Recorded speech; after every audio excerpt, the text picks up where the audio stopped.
Assalamualaikum warahmatullahi wabarakatuh. Waalaikumsalam warahmatullahi wabarakatuh.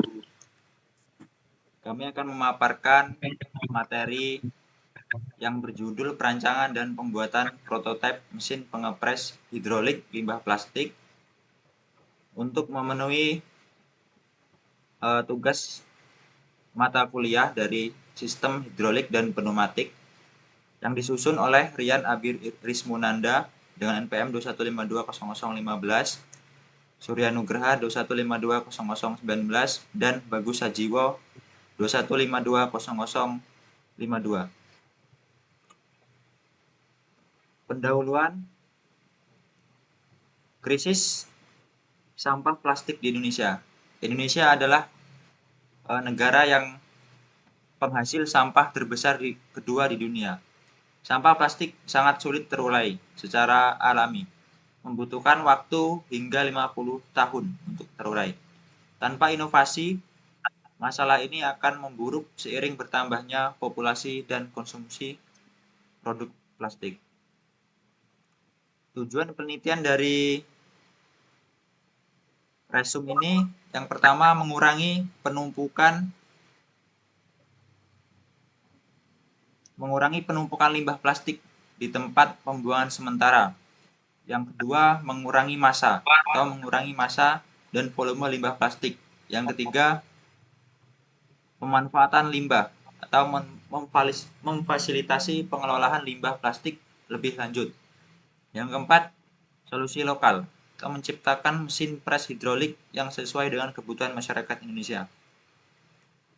Tinjauan pustaka dari penelitian ini diambil dari pertama oleh Nur Indah Mushaiki dengan judul Desain dan Perancangan Mesin Pres Gram Limbah Mesin Perkakas. Tujuannya mengurangi volume gram. Hasilnya, volume pengepresan mencapai 42% dari volume asli.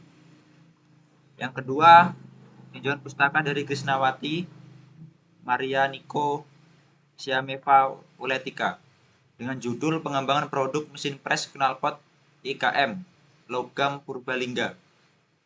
Tujuan penelitiannya meningkatkan produktivitas.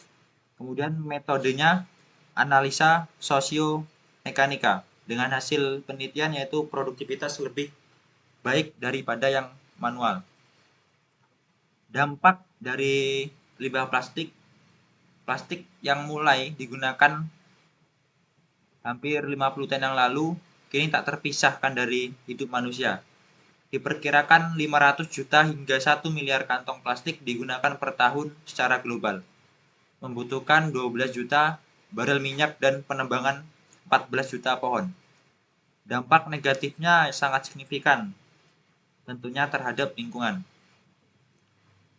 Kemudian pemaparan materi akan saya teruskan ke Saudara Bagus Sajiwo. Baik, berikutnya teknologi tepat guna dan mesin pres hidrolik. Yang pertama, teknologi tepat guna. Teknologi yang diciptakan untuk mempermudah, mempercepat, dan memperlancar pekerjaan manusia, serta meningkatkan nilai ekonomi dibuat sesuai kebutuhan spesifik. Lalu yang kedua, mesin pres hidrolik. Mesin industri dengan sistem hidrolik mandiri menggunakan pompa terpisah.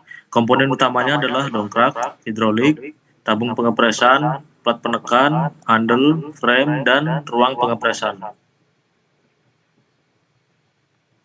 Berikutnya, kerangka teori. Kerangka teori ini memvisualisasikan hubungan antara masalah limbah, plastik, kebutuhan akan teknologi pres hidrolik, dan dampak positifnya terhadap lingkungan dan masyarakat. Di sini bisa dilihat metode pelaksanaan dan pembahasan. Mengidentifikasi masalah yang dilakukan melalui wawancara dengan pemerintah desa, pekerja lingkungan hidup, dan warga untuk memastikan mesin sesuai kebutuhan di lokasi penghasil limbah. Desain mesin pres hidrolik menggunakan aplikasi AutoCAD untuk mempermudah perancangan dan perhitungan bahan baku. Lalu komponen dan proses pembuatan. Yang pertama, perancangan frame hidrolik. Bahan bakunya plat besi kanal H. Lalu proses pemotongan kanal H dengan ukuran 2 meter dan 1,2 meter. Plat besinya 1 meter dan 1 meter 10 cm. Lalu pengelasan menggunakan las listrik dengan pengaturan ampere 90 ampere untuk asinan kuat. Di sini komponen hidrolik yang digunakan yaitu yang pertama pipa hidrolik sebagai ruang penekan oli, as hard chrome sebagai penerus pendorong oli ke plat press, lalu besi penutup dan rumah seal sebagai dudukan seal, lalu seal untuk menahan tekanan dan mencegah kebocoran, lalu nipple sebagai penyambung selang oli ke pipa hidrolik. Seperti ini desain perancangan mesin pres hidrolik limbah plastik dapat kita lihat pada slide yang telah didesain dengan dimensi seperti pada slide PPT ini. Lalu untuk penjelasan berikutnya dilanjutkan oleh Rian.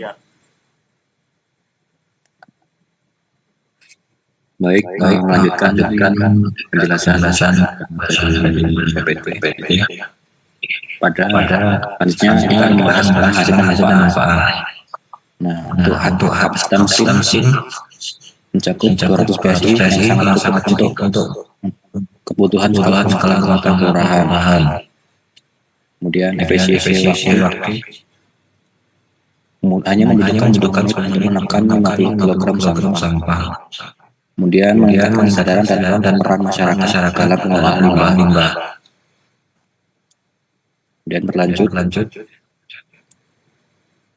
kesimpulannya adalah mesin mampu memproses 221 kg sampah dalam 4 kali kompresan.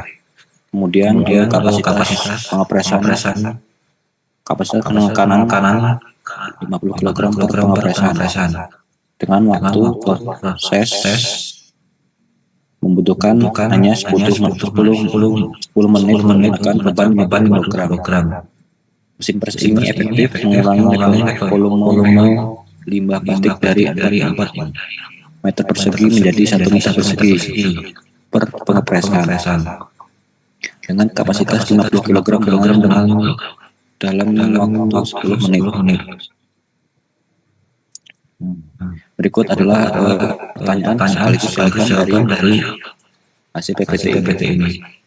Bagaimana kerja dan keunggulan mesin pres hidrolik dibandingkan metode manual? Jawabannya adalah mesin ini bekerja menggunakan sistem hidrolik mandiri dengan tekanan 2 hingga 200 PSI, memanfaatkan dobrak pipa dan seal untuk menghasilkan gaya besar.